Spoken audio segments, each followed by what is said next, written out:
My name's Amata, and in this Red Gamer Tech video, I'm here with the latest from the tech world in the last 24 or so hours. So what do I have for you today, my friends? Well, we're going to kick things off with Exklim, who have presented a very interesting eXcore portable eGPU. Then we're going to move swiftly on to Nvidia and the Geforce GTX 1180, as we have some rumours in flaming gold letters regarding the specs and performance of this particular card.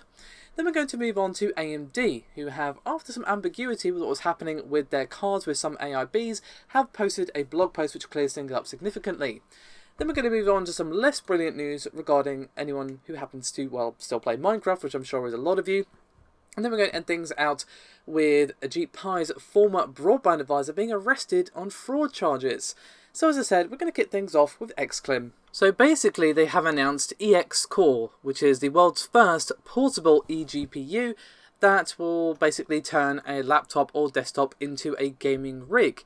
So basically this is targeted at gamers, Bitcoin miners, students and so on and so forth, although it might be a tad expensive for students, I've got to say. But the point is they're clearly targeting people who can't afford to blow the cash on a high-end gaming rig, but still want to have the flexibility of a PC or laptop.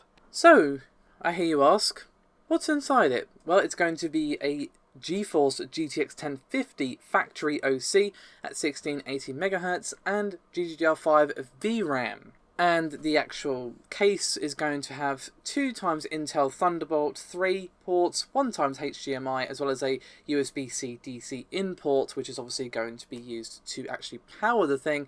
And there's also going to be a power adapter, which will basically adapt it to a 90-watt USB-C power adapter with power share up to 40 watts. Now, earlier I said that it might be a touch expensive for students, and you might go, okay, so how much is it then? Well, this is actually a Kickstarter project. And the minimum pledge that I can see to get your hands on an actual sample is $499 Canadian. For those of you wondering what that is outside of Canada, that works out to be roughly 278 Great British Pounds and 394 Freedom Dollars. So yeah, it's not the most expensive piece of tech I've seen by any means. I think probably the Oculus Rift takes that, ignoring stuff like, the Titan V, which is, that's cheating. But seriously, it is, I think, a little expensive for students, but I can kind of see where they're coming from with that. They're basically saying, like, hey, you don't want to spend like $1,000 on a good rig, right? Well, here's this as an option. You still get to keep your laptop that you got all your study work on. But I do have a bit of a statement here, from Edgar Elizio, who is the founder and CEO of Exklim. He said, quote, "Our engineers have worked for more than 5 years seeking and building the most advanced technology to create an external graphics card with the power performance available today. The biggest challenge we faced was power consumption. Thanks to Nvidia's newest architecture, we were able to maximize efficiency to build and bring the world's first portable eGPU to market. As a gamer myself, I love mobility, laptops and design. I related to the need for a portable eGPU that packed a power punch. Our goal with the eXcore is to evolve the computer industry, enabling users to have the freedom they need to experience quality and performance from anywhere at any time." Now, if you take a look at their Kickstarter page, which will be linked below, it's pretty clear that they're targeting miners as well as gamers for this because, well, there's literally a turbo hashing technology segment of their Kickstarter page. But I'm definitely curious to see how this actually performs in the real world, and not in terms of the performance, but also in terms of, well, how well it actually sells. It's not expected to release until July of 2018. So definitely one to keep an eye on, I think. Anyway, let's move on from something vaguely related to Nvidia to something very Nvidia related with its 1180. So before I continue, just to throw this out there, this is thanks to WCCF Tech. Now, I'm not throwing shade or anything, but they haven't cited any sources, so just do keep that in mind. I would say this regardless of who made the post. I kind of said this the other day about a Fudzilla article that hadn't had words, any sources cited, so yeah. Anyway, so what do we have? Again, according to their information, the 1180 is powered by a 104 class GPU, codenamed GT104, and has 3584, so 3584 CUDA cores, a 256-bit GDDR6 memory interface, and 8 to 16 gigabytes of 16 Gbps GDDR6 memory. You might go, yeah, that's all great, but what about the clock speed though? Well, It's 1.6 gigahertz and a boost of 1.8. The TDP is unconfirmed according to them, but according once again to them, it's expected to be somewhere around 170 to 200 watts. Now I know you're just chomping at the bit to get your lovely ears wrapped around some performance, and according to what they have, peak FP32 compute performance is expected to be around 13 T-flops, and obviously that depends on clock speeds and all that sort of stuff. But if this is actually accurate, it's going to be 50% faster than the 1080 and does put it slightly ahead of the Titan XP. Unfortunately, they don't have anything more solid than that. It's just kind of like, here's what they're saying at the moment, and also they don't have anything solid regarding the price. But from what WC sources are saying, we can expect a price a bit more than the 1080, around the 1080 Ti price, which of course is around $699. And apparently we're also going to be seeing it this summer. So if all of this is true, then it's not going to be all that long before we start seeing reveals from Nvidia and maybe even more leaks, because as we have seen over the last few months when it comes to big tech like this, there seems to be a hell of a lot of leaks, basically more leaky than a piece of Swiss cheese, which is the worst joke of the planet Earth, and I feel ashamed of myself for saying it. Barely qualifies as a joke really, but the point is, it does look rather tasty, but you should all kind of take this rather with a pinch of salt. So what else are we kind of expecting or hoping to see? Well, the big question mark hanging over this in my mind is whether or not this is going to have ray tracing technology built in. Obviously we don't know, but I say that's fairly likely, given that this is going to be what's following from Pascal. So there is another question mark hanging over it, as this could be based on Volta, it could be based on something else entirely, it could even be, you know, a bit of Pascal with a bit of Volta, basically making it Pascal 2.0, or it could be, again, something else entirely. We just don't know, because Nvidia, obviously they've been showing Volta all over the place, but we have seen hide nor hair of a GeForce Volta. So this could be stripped down Volta with perhaps a little bit of Pascal thrown in. Could be Volta combined with something else, or it could be something that Nvidia have been working on behind the scenes that they have managed to keep very, very under wraps. Because just because a lot of leaks in the tech world doesn't mean that stuff doesn't go unleaked every now and again. It does happen. So I'm interested. Obviously, we should wait and see. If this is true, then it's looking to be rather impressive. But again, we should wait for more leaks, rumours, sources, all that sort of stuff. So for now, I'm just going to tuck it under your hat as okay, that could be good.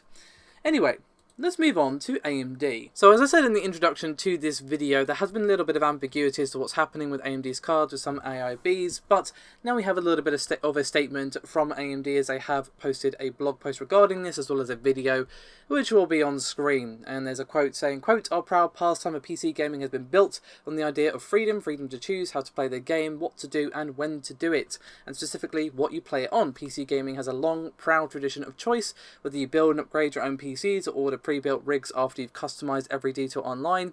You know what you're playing on is one of your own making, based on your freedom to choose the components that you want. Freedom of choice is a staple of PC gaming. Over the coming weeks, you can expect to see our add-in board partners launch new brands that carry an AMD Radeon product.